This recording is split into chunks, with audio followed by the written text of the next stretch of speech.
Right. Well, why don't we start with, if it's all right with you, I'd like to start with a little bit of just sort of scene setting, right? I'm Yeah. trying to imagine what it would be like to be one of the Murphys of Norwood, when you were all still kids, and living at home. Yeah. Well, it was really terrific. Anybody that and anybody that grew up in a home with just like one sibling or just two siblings, I don't think they can relate to what it was like, every day where you had um, uh, nine brothers and sisters, most of them older. Um, and the house would just fill with noise and activity and music, all kinds of music. And at the time, it was, rock and roll and Beatles and Hmm. um, Motown and, everything just coming out of my big brothers and big sisters' bedrooms. Um, and, you don't want to sound like the generation saying we walked 6 miles to school both ways uphill in 4 feet of snow. But you know, the the 12 of us in the house shared one bathroom. We had for the longest time we had one little black and white TV that had like a 9-inch screen, and there were times that there would be 8 or 10 of us, you know, sitting, around it, and your legs would be over the shoulder of somebody else, and leaning on somebody else. It was terrific. It wasn't necessarily like the Waltons or anything like that, but it was, if we had conflicts and fights or anything, I don't remember them. Hmm. It was just tremendous. you Yeah. know to grow up like that. um if you got picked on in school, um chances are, somebody there knew that you had, five older brothers, and and some of them in the school. um we didn't get picked on too much with having the big brothers that I had. you know Sure. Because well, even my even if they weren't bigger and stronger, there were so many of them. Yeah, that's true. But Right. Dick in particular was, he was the biggest out of my big brothers. Mm. Um, Nowhere near as big as myself and others grew up to be, but he was big. He was muscular. He was tough. He boxed and he wrestled, and but at the same time he was just gentle and looking out for people, and he, thank God he wasn't a bully, but he stared down lots of bullies, over his time, and it's quite a bit, within his nature to volunteer and go to battle for his country. Yeah, yeah. I do want to get to all that, but first, tell me about the two Murphys who were in charge of this brood. Tell me about your parents. Um, well, they were.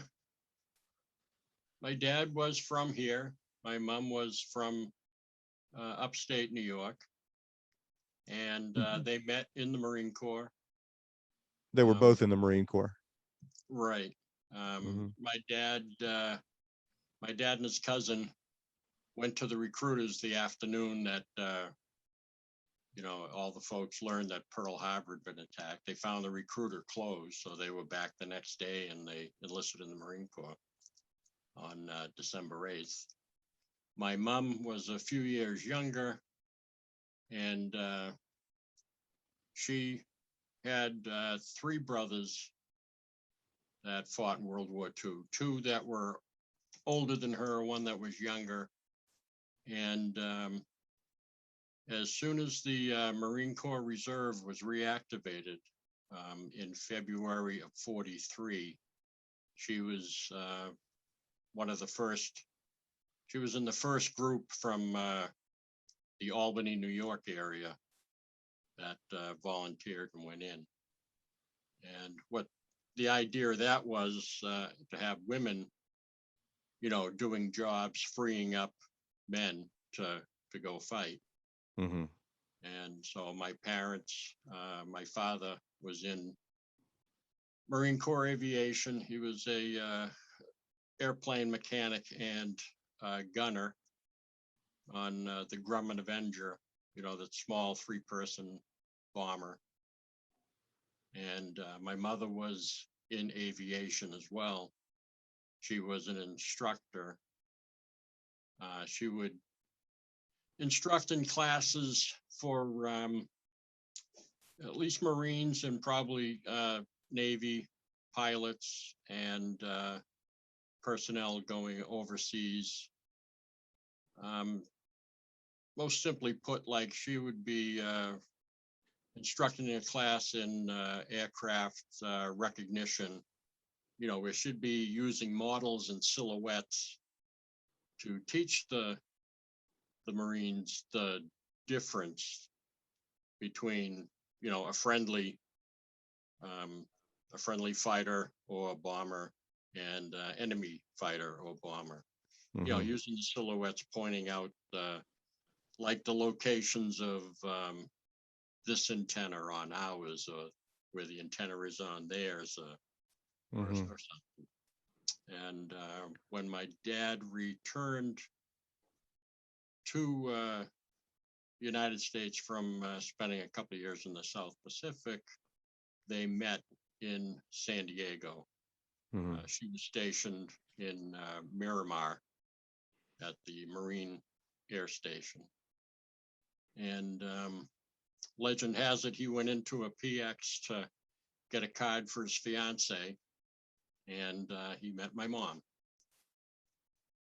I don't know if the card ever got sent to the fiance. You knew that was going to be my next question, Yeah, right? I What don't happened to know. the card?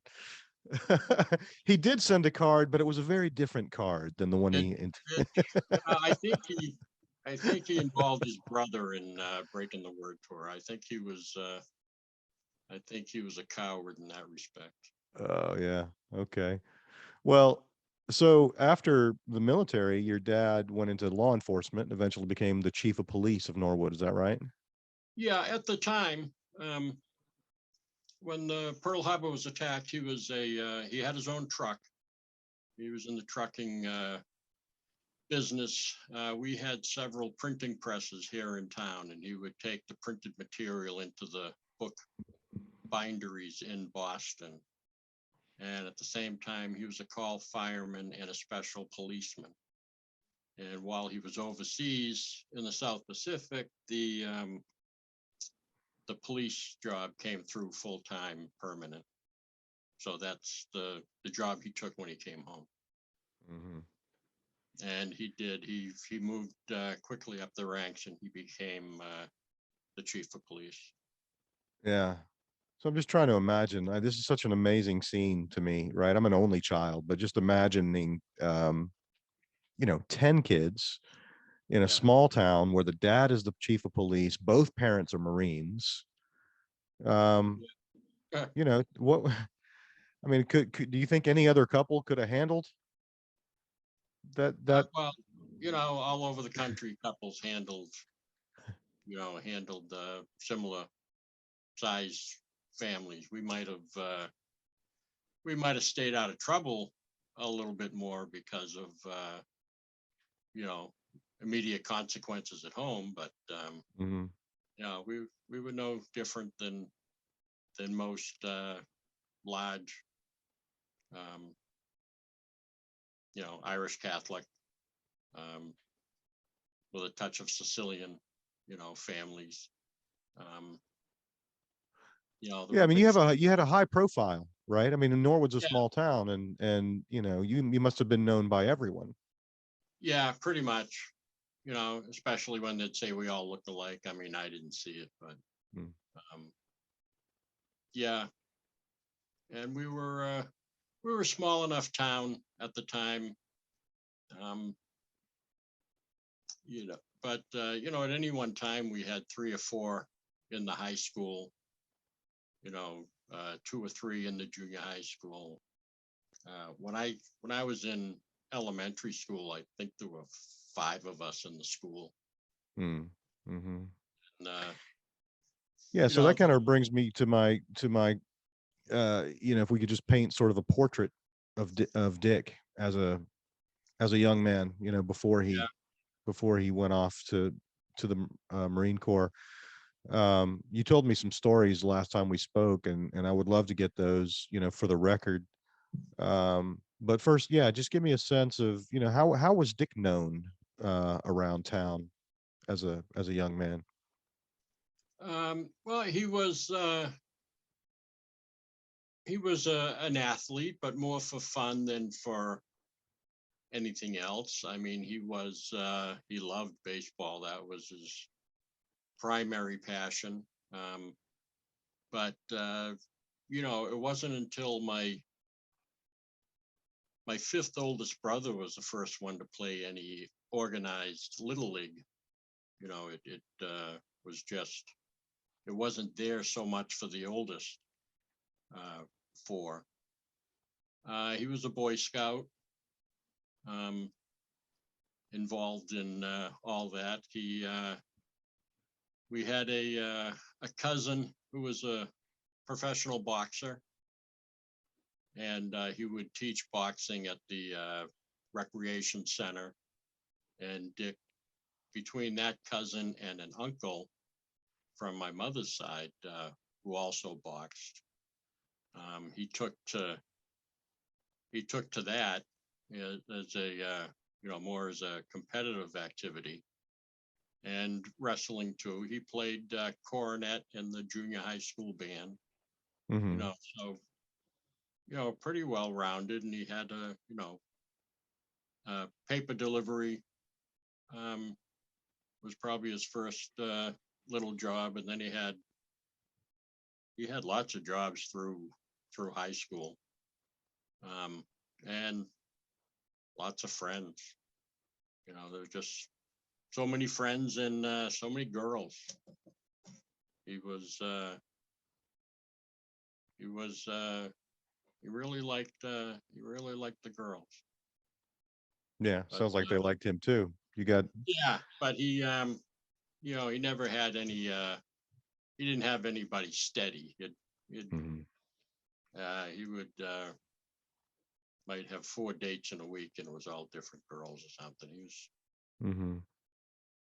a much more innocent time. That going out with somebody twice didn't mean that you were locked together forever. Sure, sure. Yeah, you told me one story about, was it a hairdresser who decades later, uh, Um, admitted to having a yeah, crush on Dick? yeah, we had assisted the Marine Corps basic officers class. Dick had a very highly respected lieutenant when he first got to Vietnam, who about a month and a half after Dick got there, this lieutenant that everybody had come to love and rely on was killed in battle. And through materials that were sent to my parents in response to a letter of condolence by my parents, I still had those almost 40 years later, and I used those to help find his family. It was like one of the last families of their Vietnam fallen that they were still looking for, to invite to a memorial dedication at Quantico, Mhm, the grounds of the Marine Corps Museum. And when I found his brother just about 10 miles from here, even though they had lived in New Rochelle, New York, and St. Louis, Missouri.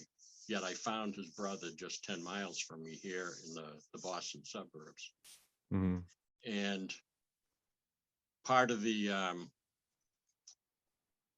part of the effort was being led by his college roommates and friends. And one of his college roommates and friends who he knew from growing up in New York City or New Rochelle, he had settled about 12 miles from me here, just 2 miles from his the office's kid brother. Mm-hmm. And he told he was having his hair cut. It's about 10 or 12 miles away from here, and talked about this effort that he was doing to honor a college roommate who was killed in Vietnam. And the girl, somewhere the name Murphy came up, and she started asking if it was the Murphys from Norwood. And it turns out that she grew up in Norwood. She used to go into the pharmacy where Dick worked, stocking the shelves and working the soda fountain. And she confessed to him while she was cutting his hair that she used to go in there, simply just to sit on the stool and gaze at Dick, because she had a crush on him, as lots of teenage girls would at the time. And I see that sometimes, volunteering at the wall when, women will come to the wall, and when you ask their connection, they might say, I had a crush on him in 10th grade, or he was our paper boy, and I'd always make sure I was at the door when he came to the door, or something like that. It's just harkens back to the innocence back then. Yeah. And that story, I hear it at the wall, quite often when you ask people what the connection the fellow on the wall was to them. When they Mm-hmm. finally get to Washington, most people want to personalize their visit. Sure. You mentioned earlier, that Dick had a tendency to stare down bullies, and I'm remembering another story you told me about a particular kid being bullied. I think it was was it on the bus? Yeah. Well, we never took a bus to any of the schools. I mean, that's how compact we are. Um, in our town of Norwood at the time, Mm. from where we lived, we walked to elementary school, we walked to junior high school, we walked to high school. And it wasn't until for 1 year between the high school graduation and the Marine Corps, Dick took a auto mechanics course at a regional vocational technical school, which was located in the next town from us. So it was a bus, and it was a high school, but it also had after high school classes. And so he would be on the bus with some of the high school kids. And there was one high school classmate of my sister's who, just recently, reconnected with my family and my sister. And he told the story of how he was always being picked on. He was slight in stature. He was Jewish. And he would get picked on sometimes by the kids on the bus, particularly the kids in the back of the bus, the ones that would be, perhaps rowdier. And he recalled, that the bullying and the taunting and everything stopped, once Dick Murphy, got up, went to the back of the bus and laid down the law with the kids that were picking on this fella, all the time. Mm-hmm. Yeah. had to have been it had to have been, rough for the kid, dreading when you think, the things that you dread when you're a kid. I mean, this kid Sure. dreaded getting on the bus each day, Yeah. or turning the corner in school and seeing this group of kids. Right. Now, how did you come to hear that story? Excuse me.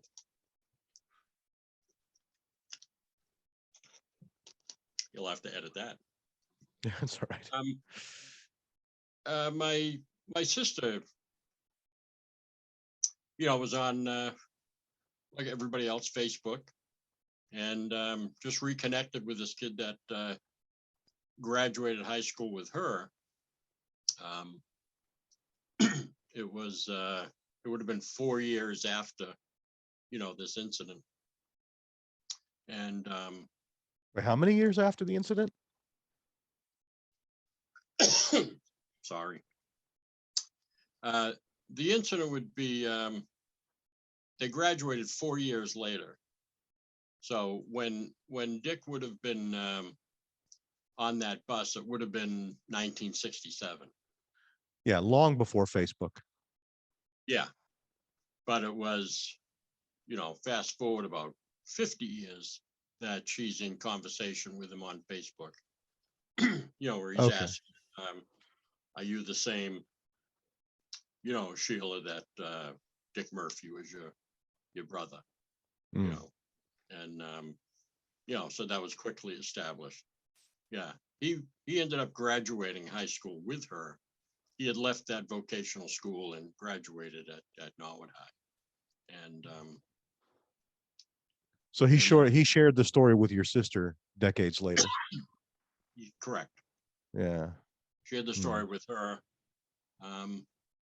They graduated in 1970, and they reconnected, I think, as their 50th reunion was approaching. Yeah. Got it. All right. Well, let's shift gears a little bit and talk about. I've since met him. Oh yeah. Yeah.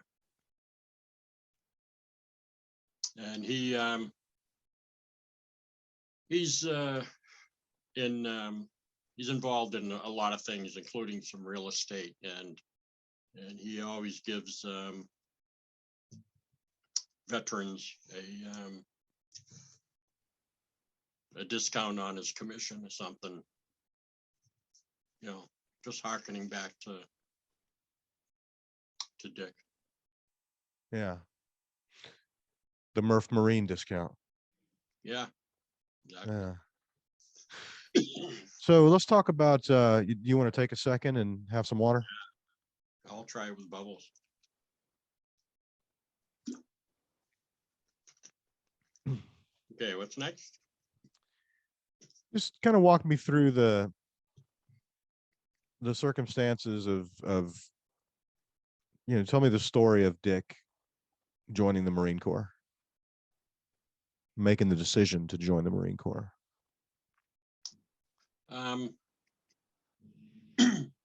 That I don't know. Why he waited a year. I'm pretty sure he always had his eyes set on going in the Marine Corps. Why he waited a year, I don't know, unless it was in deference to my mom. Because as he graduated in '66, the casualties were starting to pile up. Mm-hmm. And you had the Battle of the Eye Drang was late '65, and the God, I'm sorry about this. He I'm not sure why he waited, that year, unless it was in deference to my mom, and he just got to the point where he said, I can't sit by any longer, and he went down. He had I had an uncle on my mother's side who was the baby of that family, and he had been a Marine. He was only about 9 years young, 9 years older than Dick, and he'd been a Marine in the late 50s into the early 60s. And Dick idolized him. Also, I'm pretty sure he was an influence on Dick as well. You Mm-hmm. know, a younger man, just a little bit older than him. And there's something about the Marines and their history and their legacy and their uniform and everything. And I think Dick wanted it for a long time. Mm. And how did your parents? Do you remember how your parents reacted when he pulled the? Well, they were very proud. Dick was sworn in at the police station. He was sworn in my father's office. There were, my parents were both there. There were probably a half a dozen or 8 or so Marine Corps veterans, all World War II veterans on the police department that were there for the swearing in. It was a bit of an event, and that was in April of '67, and he was scheduled to leave the end of June. End of June for Paris Island. Paris Island. Mm-hmm. Do you have any particular memories of that period between the swearing in and the departure for Paris Island? One in particular. It was a cloudy day in April, and Dick was 9 years older than me. One thing that we had in common were that we were both baseball fans, Red Sox fans. And I remember, coming home from school one day, and Dick was home from that auto mechanics course, and the ball game was on the radio. Not a lot of games were on television at the time. And the two of us sat, we listened to the rest of the game in the living room, just the two of us. That must have been unusual. Brothers and sisters coming and going, walking by in and out, or past the living room, not coming in. But it turned out to be a pretty historic, game for the Red Sox. It was a major league debut of a kid named Billy Rohr, who pitched 8 2/3 innings of no-hit baseball until the manager went out to visit him on the mound, and when he returned, the next guy up hit a single. So it ruined the no-hit bid in this kid's major league debut. I mean, any Red Sox fan will tell you about April 14th, 1967, and Billy Rohr had broken up by the Nelson Howard of the Yankees. But that was something that, Dick and I had, just the two of us. He was,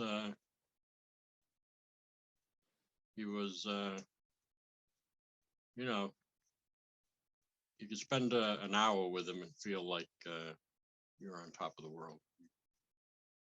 He made a lot of people feel special.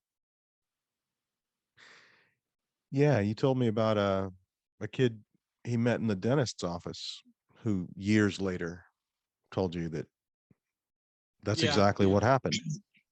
Yeah, you would run into, because we never left, most of us never left, or myself, I lived and worked in this town for, my whole life.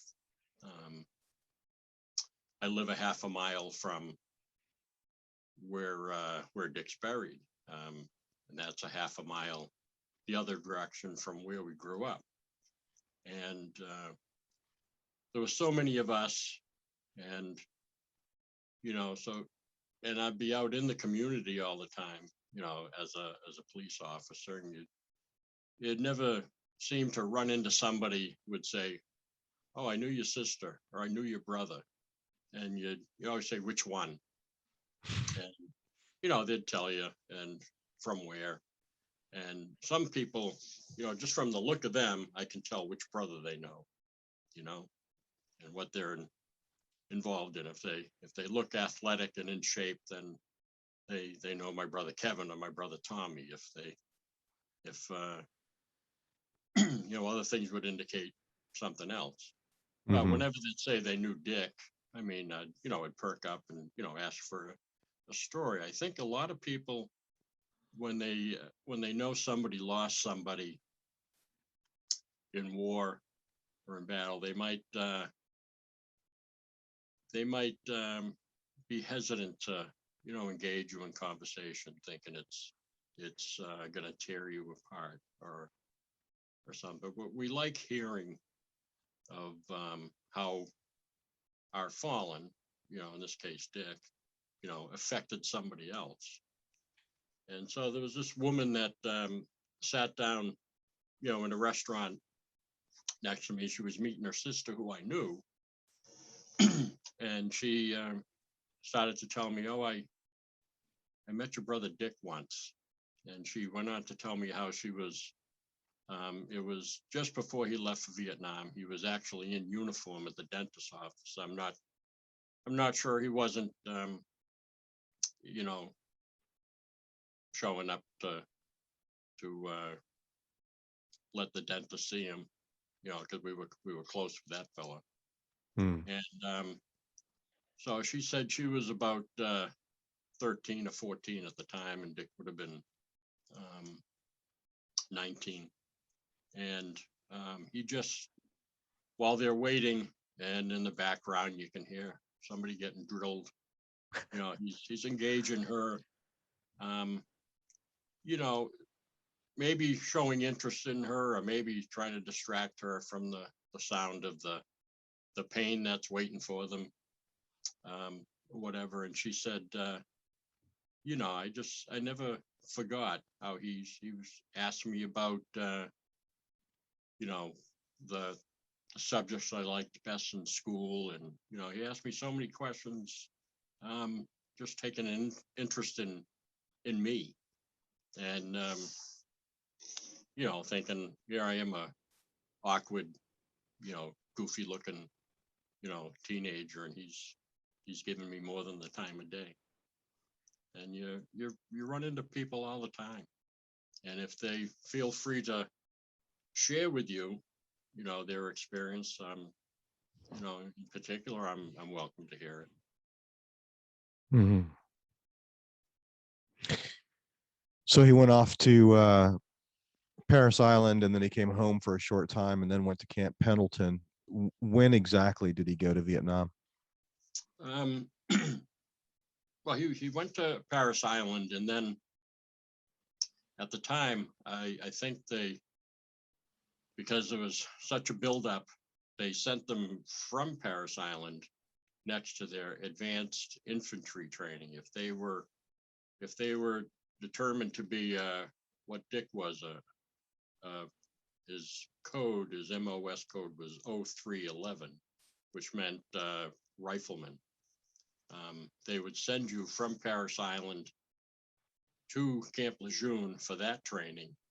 And once you were all trained, they would give you 30 days. He came home, I'd say it was the beginning of October, and he left the end of the first week in November to go to Camp Pendleton, California, where I don't know if that was the closest that they could simulate what Vietnam would be like.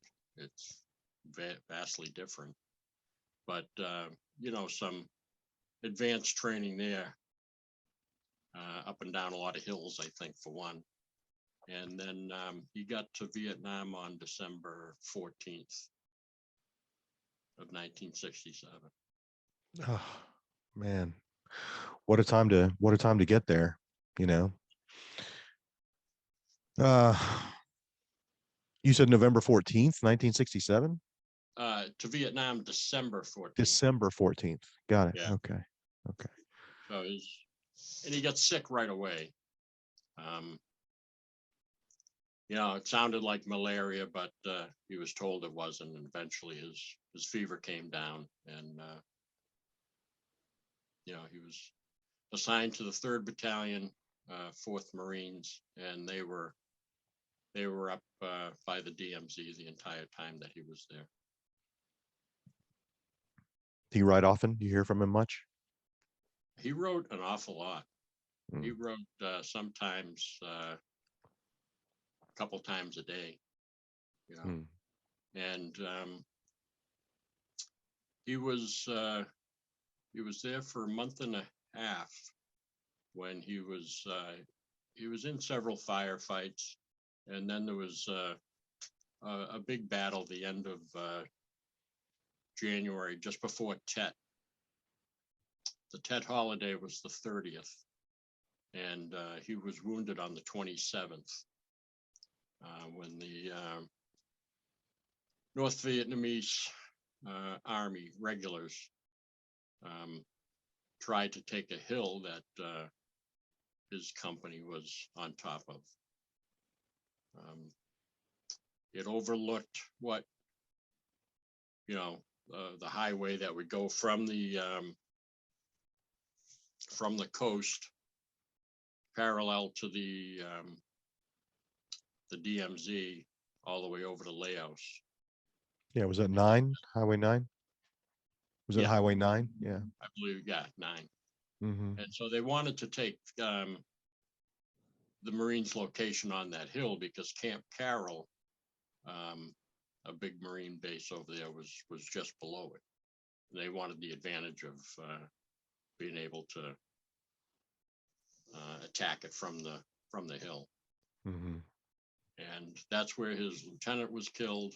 A lot of Marines were killed. The day that he was wounded, I think it might have been 18 Marines in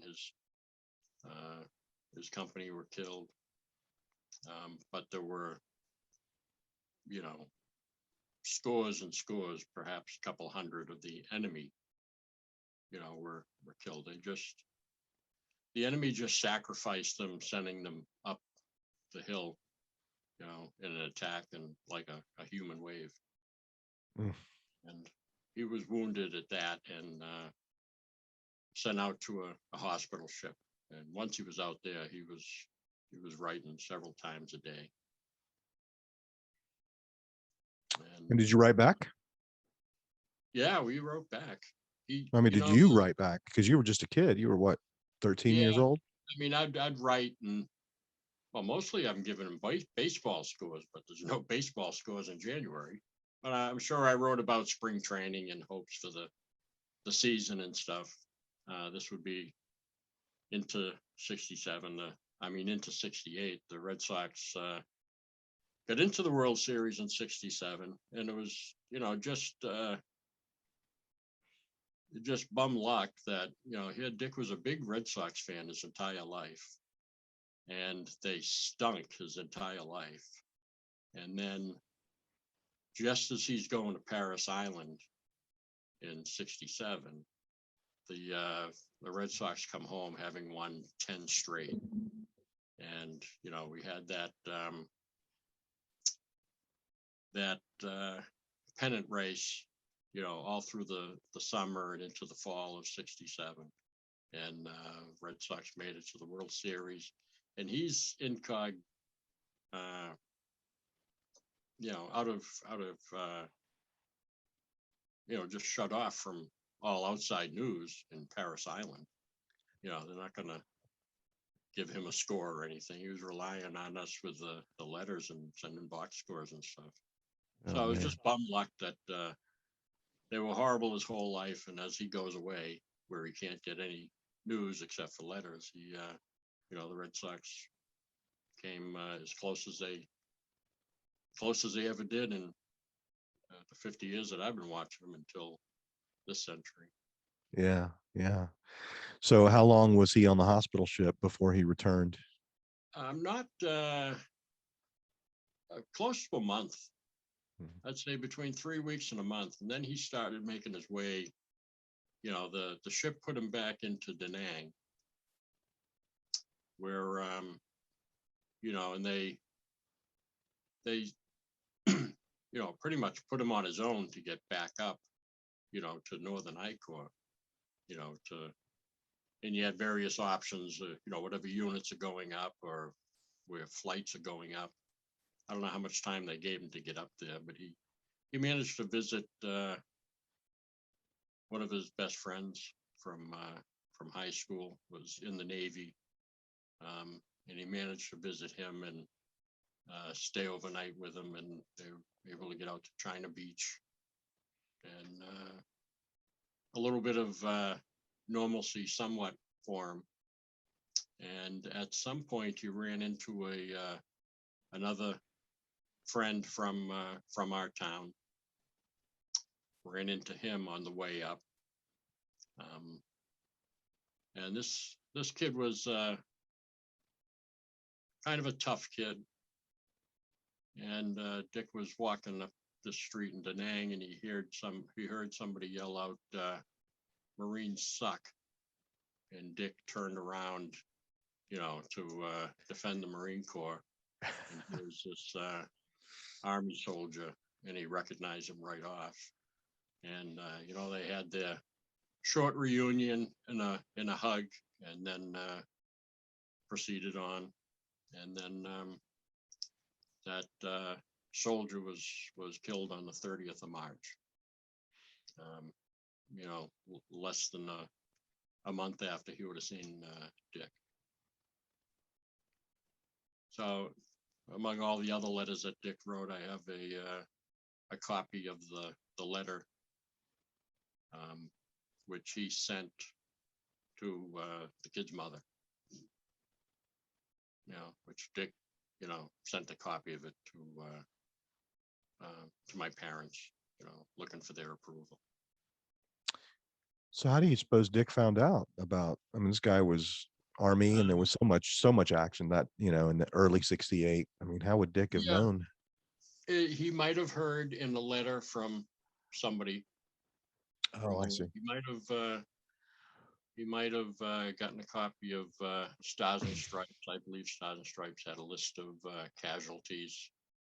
I know to be at least battalion newsletters. Not that Dick would see a battalion newsletter for Army, but Right, right. I'm guessing on some letter, somebody that was writing to Dick. I mean, From stateside. Yeah. Yeah. So he finds out that this guy's been killed, and he writes a letter to his parents. right. That's amazing. Mm. There's another letter that he wrote that you've talked about in some detail. Do you want to talk about the letter to your priest? Um, yeah, sure. Um, this this priest had been at our church here in Norwood in the late '50s and till about 1964. And my older brothers were involved in what was called the CYO at the time, Christian Youth Organization, and they'd hold dances, and they did have they might even have a baseball team, that type of thing. And it involved mostly lay people, but the priests would take an interest. And we were just always at church. When you have 10 kids, someone's always getting confirmed or first communion, and we were just there all the time. Should have been better Catholics as a result, but that's holy water under the bridge. But Dick really bonded with this priest in particular, and he wrote to him when Dick had been there about 5 months. And Dick and his company had been up there around Leatherneck Square um, up and down all the hills around Quezon during the siege and afterwards. And, had just seen, in 5 months, had seen, more than his fill of war. And, in some letters, he's, he's, you know, not doubting that he's doing the right thing, but he's trying to balance being a good Christian with wanting to kill, you know, um, kill to avenge the deaths of his buddies that he's lost and his lieutenant. And and even some of the letters that he writes to my dad, he asks about did you feel this way in World War II? Conflicted, by wanting to do your duty, wanting to do this, wanting to protect the people in South Vietnam. Um, and at the same time, I want to be a good Catholic. I want to be a good Christian. I want to go to heaven when it's my time. So this Mhm. letter, he wrote it to Father Paul McManus, who used to be with us in Norwood, and by this time he's a pastor at church in Boston. Eventually, he became a Monsignor. And Dick's letters were all a lot of spelling errors, but this letter was almost flawless. I don't doubt that he didn't have somebody proofread it, Mm. and he carefully, um, copied the letter down in his best handwriting with his best spelling and sent it to the Monsignor. He wrote the letter on May 23rd, and it was just 3 weeks later that Dick was killed. And Father McManus came to Norwood. He was one of several priests that celebrated Dick's funeral mass, and he read that letter during his homily. And it was published in the paper. It was very significant. I've shared it with chaplains. I mean, I know some of the chaplains that were in Vietnam, and shared it with them. The letter he talks about faith on the battlefield and the importance of faith and prayers, and how he might hear some, as I think he called them, big shots, professing their lack of belief in God or whatever. But when the chips are down, they're in the hole right next to you, praying their asses off. Mhm. Yeah. So he after his stay on the hospital ship, and then eventually making his way back to his unit, uh what happened next? He was wounded a second time, was he not? Yeah, well, actually, one of the fellows that I met, at Dick's battalion reunions as a Navy corpsman, which the Marine Corps uses Navy personnel as their medics, Mhm. and they're called corpsmen. And this one corpsman in particular, when I first met him, he told me his first recollection of Dick was when he came back, and he had to dress Dick's wound. He was still oozing, you know, from his wound From when the he got first back wound. from the Wow. first. Yeah, and so Dick still needed, you know, Attention. medical attention. I'm Yeah. I'm wondering, if Dick could have stayed longer in the rear, or perhaps he could have, but he wanted to get back. Mm. And then it was beginning of April that he was wounded again in a battle. It was at that time between the end of March, and when Dick was killed. It was just one battle after another.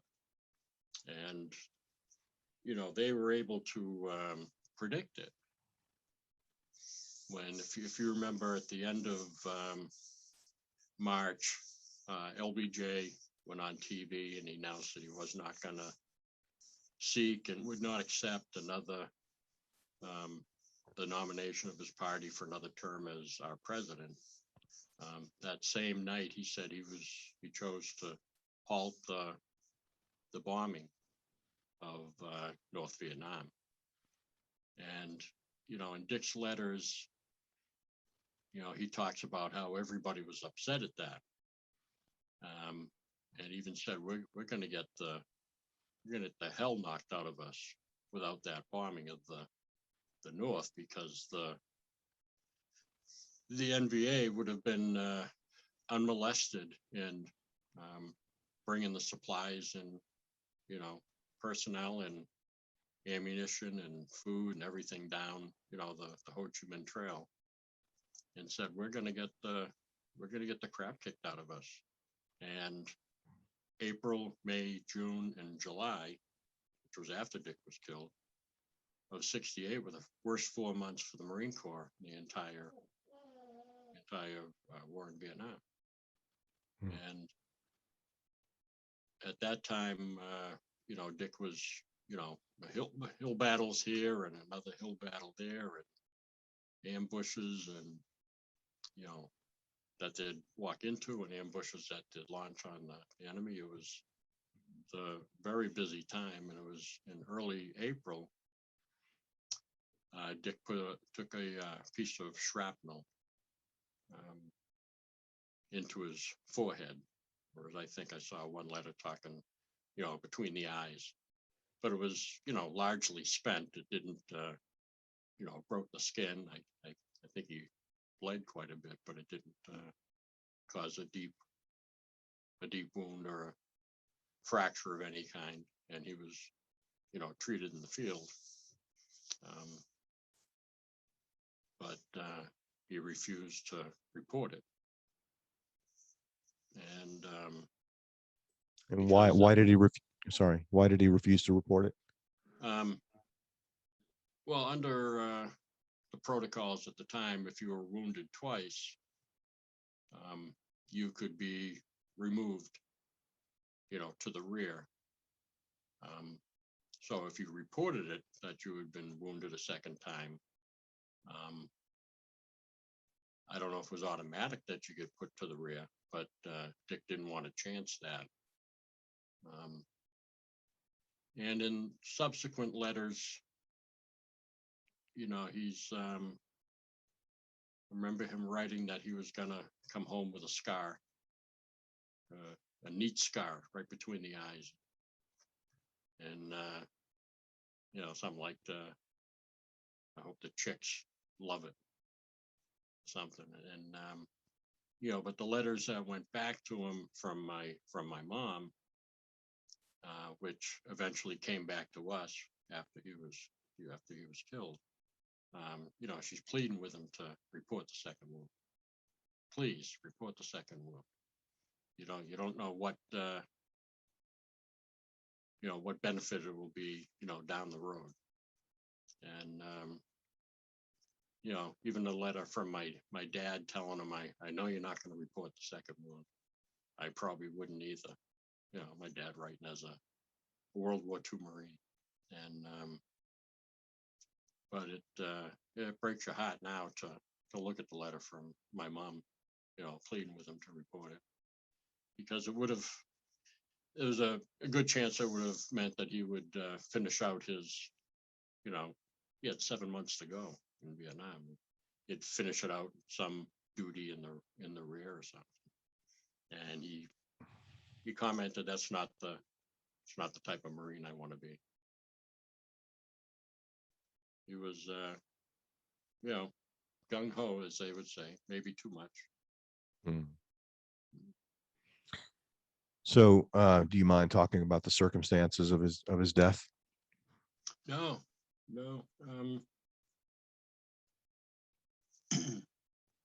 Yeah, there was a very much like the battle where he was wounded the first time at the end of January, the middle of June. There was a big press from the NVA Um, uh, and this was over almost into Laos, like the northwest corner of Vietnam, just below the DMZ, a couple of miles, if I don't have to use metric, from Khe Sanh. And like the battle for the hill in January, it was a early morning attack. They could hear them during the night getting into position, and they attacked in the morning. And it was at least 3 companies of 3rd Battalion, 4th Marines. I mean, all 4 companies might have, all 4 rifle companies might have been involved. And Dick's company lost, just a couple of guys during that morning. One company lost significantly more that morning, and then there was a lull. So they lost about 10 or 11 Marines, and again, there were 120 to 200 of the enemy that were killed or estimated. The enemy would drag a lot of their dead away, so you never really knew. I understand. And there was a lull, a lull for a couple of hours, and then the request came down to Dick's squad leader. Through the, come down the totem pole to Dick's squad leader to go down and recover weapons down the hill, go down the hill, recover weapons, check for wounded, count the bodies. And so they were doing that. Dick and, several other Marines, they were doing that when for the first time in a couple hours, sniper fire erupted. And Dick was felled with the first shot. And he was hit through the chest. And I have a ear witness account from a Marine that was nearby. He couldn't see it from where he was. He was helping a Marine with a leg wound, him and a corpsman, and heard this kid from New Jersey scream, and you heard the shot, then heard this kid from New Jersey scream, "Oh my God, Murphy's hit." And then another shot, and that kid was hit. He started yelling that he was hit. And so by this time, the other Marines are telling him to just, shut up, lay down, play dead, whatever. And third round kills that kid. And then somewhere in that order, the radio man was hit. He was killed. Everybody's getting hit with headshots, other than Dick, who was shot through the chest. And a corpsman goes down, and he gets to Dick, and he reports back that Dick's gone, and he's hit. And another corpsman got down there, and he was trying to get.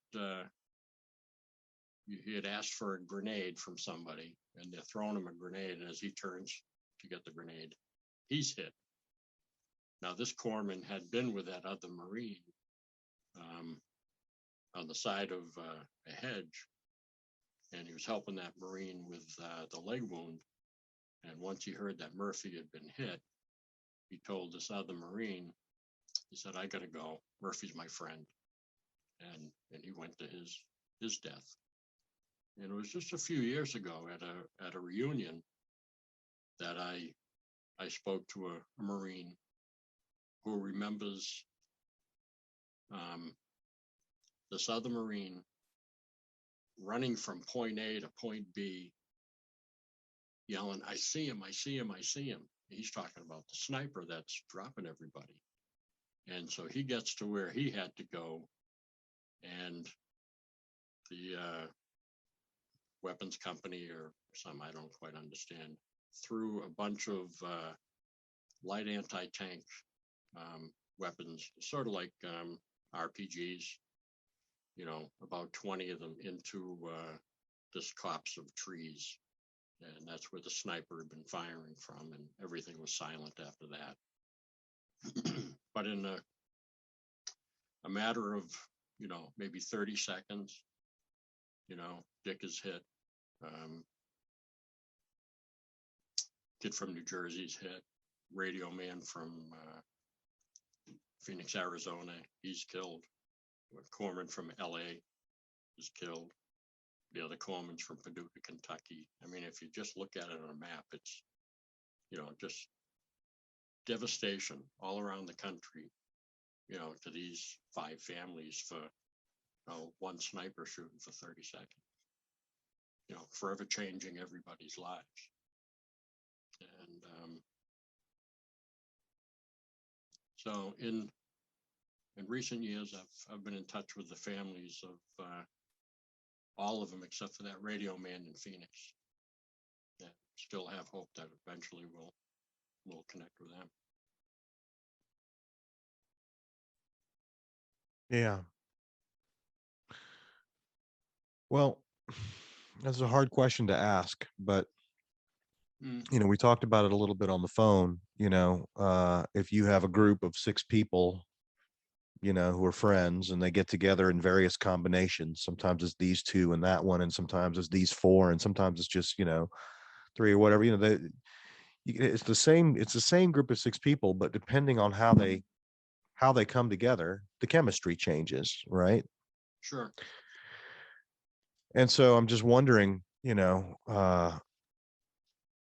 what do you remember was different about the Murphy kids when Dick wasn't there anymore? Well, we were encouraged to never forget him, to always, feel free to talk about him, and That's not always the case. Yeah. Now, everybody's going to handle it a little different.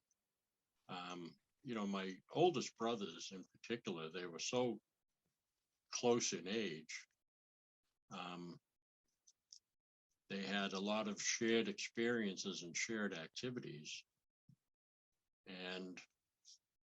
But at the same time, they were so different. Dick's, our oldest brother was 11 months older than Dick. The third oldest was 11 months younger than Dick. So it's, for a month out of the year, you had, 2 of them were the same age. And then a month later, 2 of them were the same age. They were so close in that respect. They all had their own friends, but they all had friends in common. And, for myself, having never left here, you would run into people all the time that would want to tell you a story, or, it's, my kids know Dick as well or better than some of my other brothers and sisters, because we talk about them all the time. They came to the first couple of reunions, with us, and they saw the reverence with how we were treated once we walked into the place by all these Marines. And a few of them knew Dick. I've met probably 20 guys now that were with Dick at some point, and And but so many others, from the battalion who were their time in Vietnam was a year before or 2 years before. But they this Semper Fidelis that the Marine Corps has, it's like nothing you you ever see. I mean, you have a membership, and if you're a Gold Star family member, um, they treat you, like royalty. Um, the When somebody, you know, moves away from where anybody else knew him, I mean, this podcast is about Gold Star siblings. Not I'm not deluding myself. This, our experience is, you know, pretty unique. I mean, a lot of the other Gold Star family members that I know, it's, small family,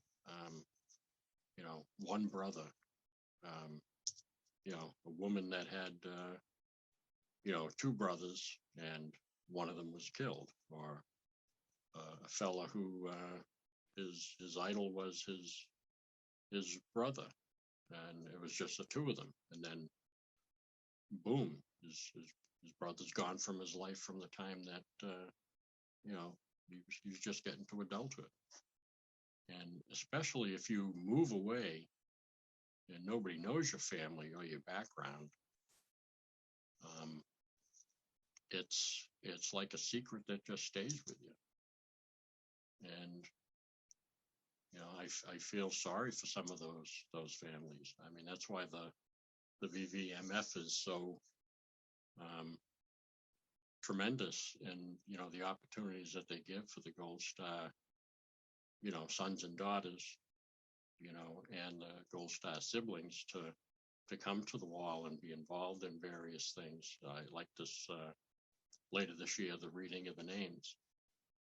I 5 years ago was my first reading of the names as a volunteer, and I made all kinds of friends that have the one thing that we have in common was a devastating loss, of a brother, sister, or father.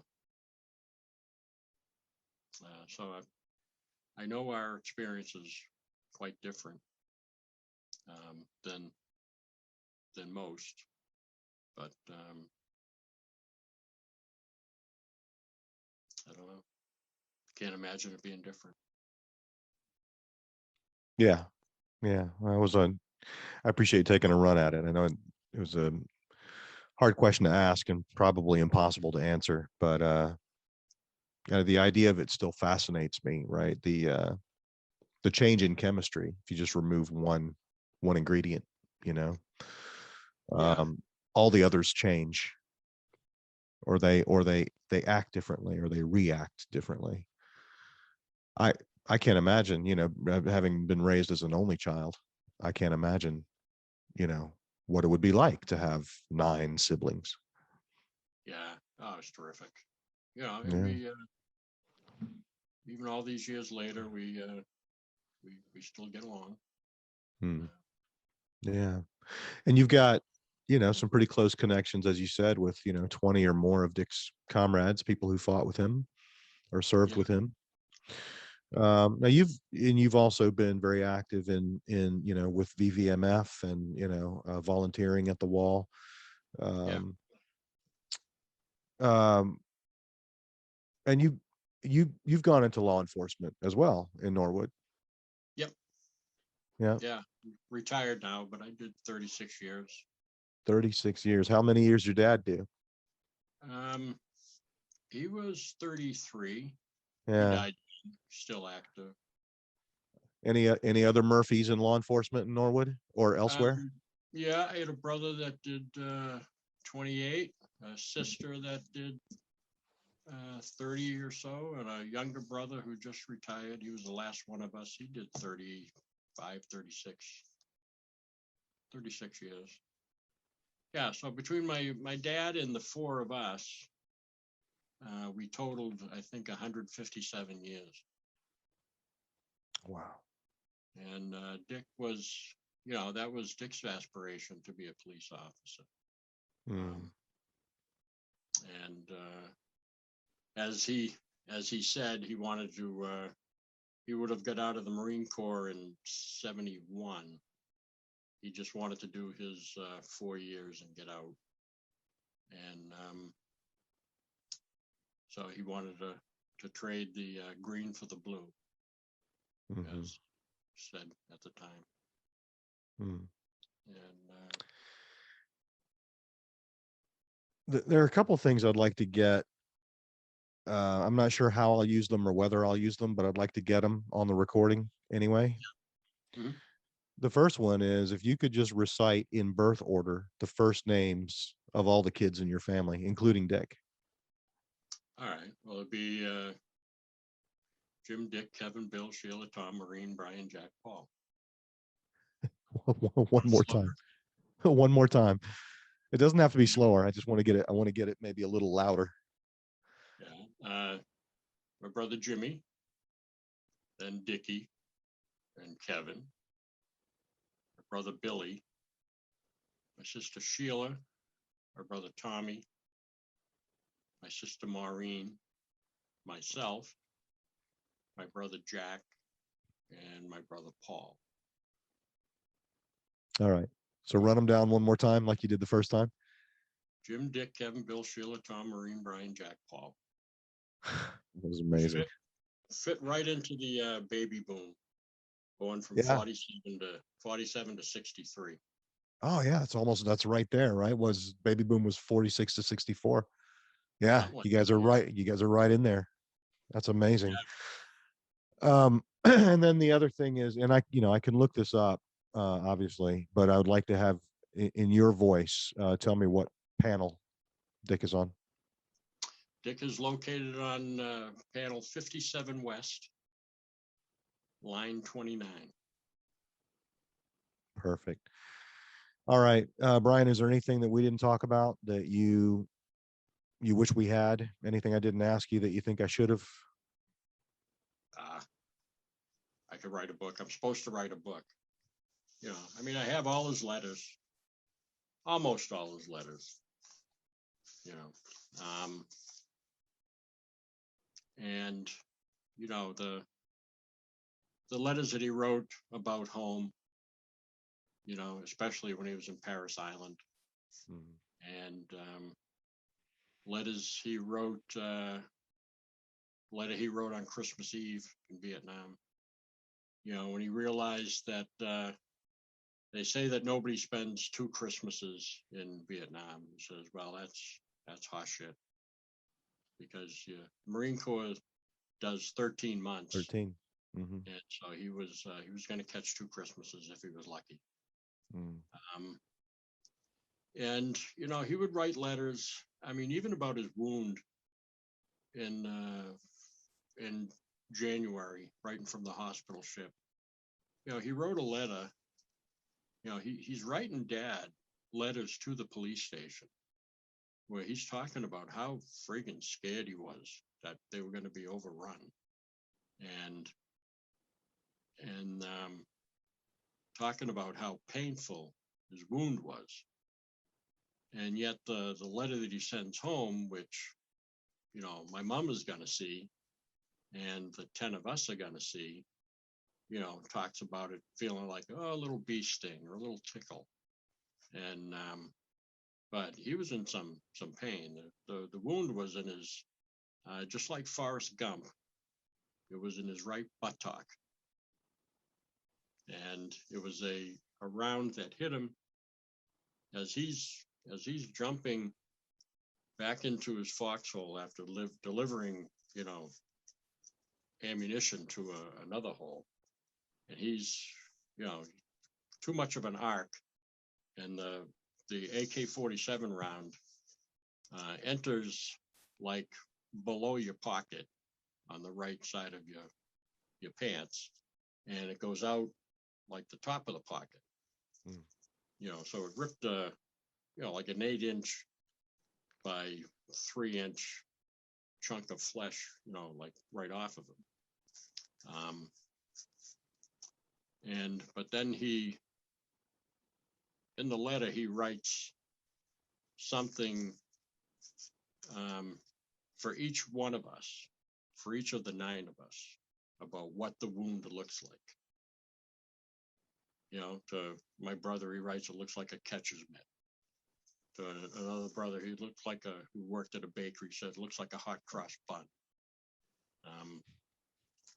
It looks like a pizza, um, trying to downplay, the terror and his fear and everything. And, he's entertaining us at the same time. He was a very thoughtful kid for, even as a teenager. Around our birthdays, he would, my birthday and Jack, who was like a year and a half younger than me, he would get us each a present on the other one's birthday, something that we could play with together. And none of my other brothers or sisters ever did that. Dick didn't want either one of us to be jealous of the other, getting something, so that he would, maybe spend a little less or something and get us both the same thing, twice a year. We'd get the same thing or something that we could play with together. Mm-hmm. I mean, that's awful thoughtful for, I'm thinking he would have been, 13, 14 years old at the time. Yeah. Yeah. And you had mentioned earlier that he wrote home sometimes twice a day. Oh, boy. Is that because there was one letter for your father and one letter for everybody else? Some of them, but there were other ones, letters that he would start, and then, especially, when he was back up, in the field, and he was up there, in the fighting area, his whole time there, except for when he was hit. He never got to his R&R. He canceled that, or he's gonna cancel it. He never saw Bob Hope and Kel Welsh or Charo or any of those shows. I mean, they were so far out in the bush. But so he would write a couple letters. He'd get another thought. At one point, he in April, he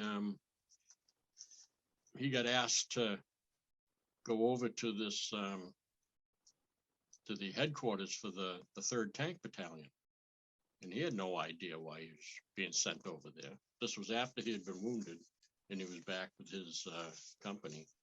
So he shows up, and there's this lieutenant who had been, keeping an eye on what's going on with him, because he had received newspaper clippings of when Dick was wounded from his wife back here.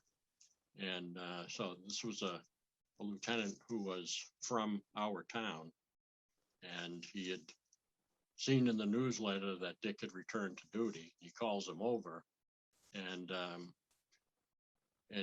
Dick's wondering, did I screw up or something? Do they think I stole a tank or, whatever? And he ends up, the guy befriended him, and for a couple of weeks, he would visit him, every couple of nights, and the guy gave him, cigars and writing material, and flak vests and candles and, all kinds of stuff. It was just, a neat comfort, I think, to my parents that somebody over there was taking a special interest in them. Yeah. And I've still got the letters from that fella, several letters to my parents.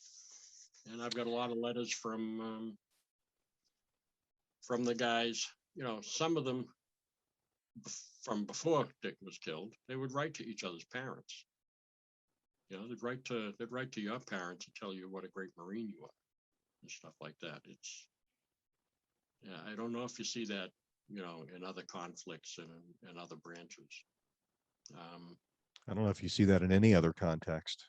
Yeah. Any context, military or non, for somebody to take time to let your parents know what they think of you. That's pretty Yeah, I've remarkable. got I've got a letter from one guy, and he died before I found him. But you know, and they're talking about you know, how proud Dick is of you, you know, to my father, and he says, I I hope someday I can make my dad as proud of me as you are, as you should be of Dick and stuff. And I Mm-hmm. have that letter still. I have to get rid of it. I have to send it to this girl who got in touch with me a couple of years ago. And you know, if you go onto my Facebook page, I put an awful lot of stuff on there, share a lot of stuff. And she saw a picture that was taken on Dick's birthday, and you know, identified um, this black Marine in the picture who was very close with Dick. And her Facebook search engine or something, you know, picked up on the name. And when she saw the picture, it's the first time she ever laid eyes on a picture of her birth father. No kidding. Yeah. And so I told her I will send that to her. Then I kind of lost contact with her, but I have to get that to her. You know, Yeah. her father's well, because you know, she was the product of a one night stand at a family reunion. I don't think they were related. I think they were just at the same reunion. And Sure. Sure. when he came home from Vietnam, he had a whole nother family in California. But you know, doing the research and stuff, you know, she found out who her dad really was, and you know, Mm. you know, first I was, you know, when she saw that picture, and I was able to send a few others that he's in, and I sent her a copy of the letter, you know, so she gets to see his handwriting and you know his thoughts. And when I eventually put the letter itself in her hand, she will um, she will have something that he actually held. Yeah. You know, Yeah. I'm not even You sure know, that he knew that he had a kid, yeah, he may not have. but Listen, you know, we're going on 90 minutes here. But if you're okay going a few minutes more, like I need maybe another 10, 15. if you want, Um, I'll show you yeah. quickly. I'll show you this. This is Dick's flag. Uh-huh. Okay, now that's the flag that I sent you a couple pictures of him holding it Yeah. today. Right. Um, one of the names on here, this fellow right here, when you talk about history being connected and everything, was another Lance Corporal who they called him Pappy when he was in Vietnam because he already had a couple of kids. Yeah, he was 20 years old and he's already got a couple of kids. He's from Tennessee. So he stayed in the Marine Corps, and he signed this flag in June of 68. 15 years later, he's still in the Marine Corps. He's no longer a Lance Corporal. He's a first sergeant. And he was killed in the Beirut barracks bombing. You know, so he died 15 years later. He's not on the Vietnam Wall. He's on other memorials. A week before he was killed, he got word that he was a grandfather. That was October of 1983. 23 years later, that grandson was killed in the Virginia Tech shootings. So this poor girl loses her father in the Beirut barracks bombing, and then loses her son in that Virginia Tech, where that Asian student killed 33, I think. And it's, you know, it just shows you how history's all tied together. Even something as, you know, simple as a flag signed in tribute. Yeah. Yeah. We What else did you want this to is cover?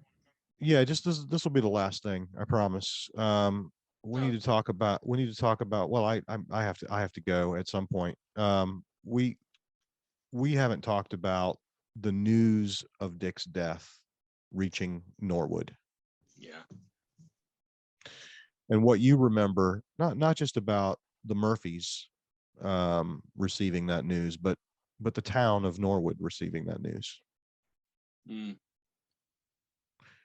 I mean, the Murphys angle on that is fascinating, but I don't want to limit your response to that. Like, everything you remember about, the Murphys and the town of Norwood reacting to that news would yeah, be it great. just, we had that spring alone, we had a couple other, just in our neighborhood, a couple other uh, killed in action, including the one I already mentioned that Dick had met there in Da Nang, and we had another one who was killed in a helicopter crash. And my dad escorted both those families into the airport to pick up their kid, with the funeral home. And then, a few weeks later, he's going in for his own. And when the word hit Norwood, they knew to notify my dad at the police station. And so when Dick had been wounded before, I think it was just a Marine or two Marines went to the station. This time, it was a Marine and a priest, walking the steps of the station. So I would say even the officer on the desk, at the sight of that, you know, must have known what was going on. And I think my dad had to have just, his shoulders just had to have dropped at the sight of, there's no words necessary, for most girls' families when they see the car pull up or somebody coming up to the door. I think they got an idea. And so my dad had a pretty good idea of where we all were.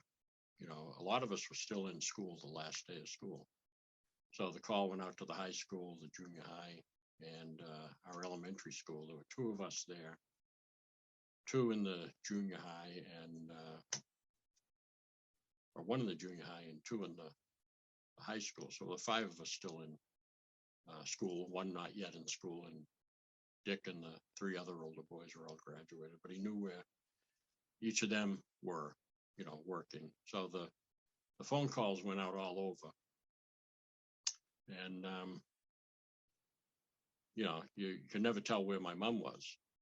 She'd be out shopping, and she could be anywhere in eastern Massachusetts looking for a bargain. But she was out, and the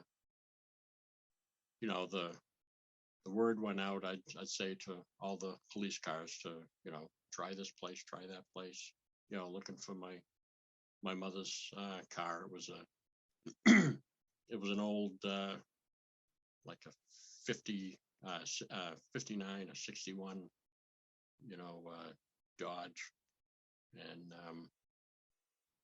and she evaded the dragnet, and we were all home by the time she got home, and she backed in, and my dad told us one by one or two by two as we came in, and he broke down every single time, so what he went through just to notify the nine of us, and then when my mom came home, she just fell onto him. So she managed not only to evade the dragnet, but she managed not to have heard the news before she got home. Right. Yeah. But It's a when small town. She could have heard it anywhere on the way home. yeah, that's what my father was trying to avoid. Wanted her to Yeah. hear him. Yeah. And that's very important to to families.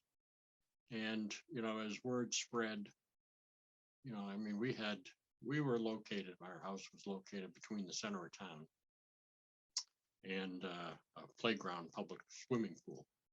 And at that time in the '60s, you could just watch, and there'd be teenage girls walking up and down the street, you know, holding a radio, little transistor radio to their ears. Um, and I remember, one girl in particular walking up the street, getting to my house and being told, and she just went crazy, falling apart. Um, and that scene just, you know, everywhere. The ice cream shops, the pharmacy where Dick worked before he went in, um, supermarkets, every place where one of us worked, spent some time, and places that Dick hung out, and he had so many friends and girlfriends and stuff. It just went all around the town. And so when we finally did come home, um, the visiting hours were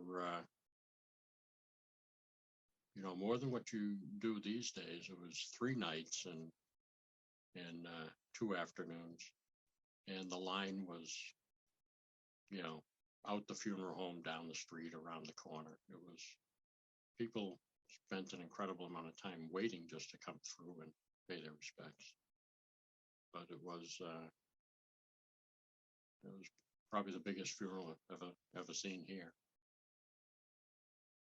And naturally, there were an awful lot of police, showing their respect and taking part in the funeral and cemetery, and a lot of Marines. Um, and then it was over. For us to just go forward. We had a lot of people coming around. Some of Dick's friends would continue to visit. One in particular would come by every Memorial Day,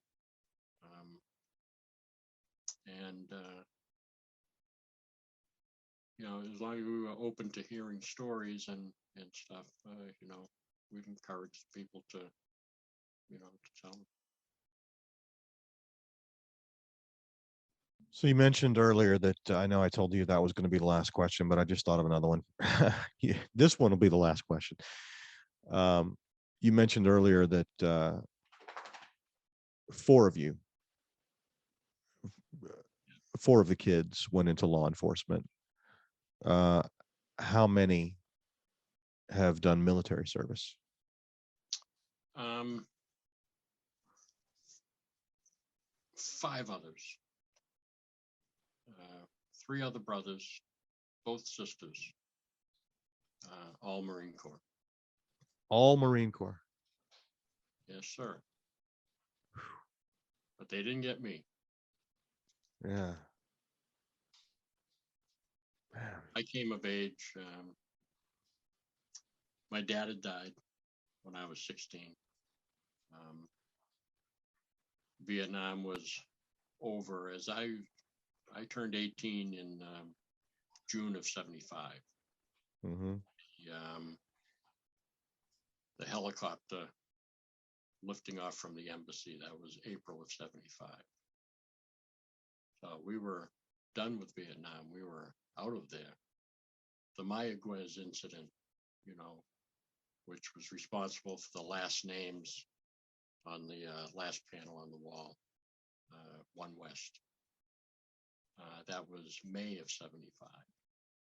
And I had a brother and a sister in the Marine Corps at the time, and they both had been telling me to stay home, stay with mom now and go to school.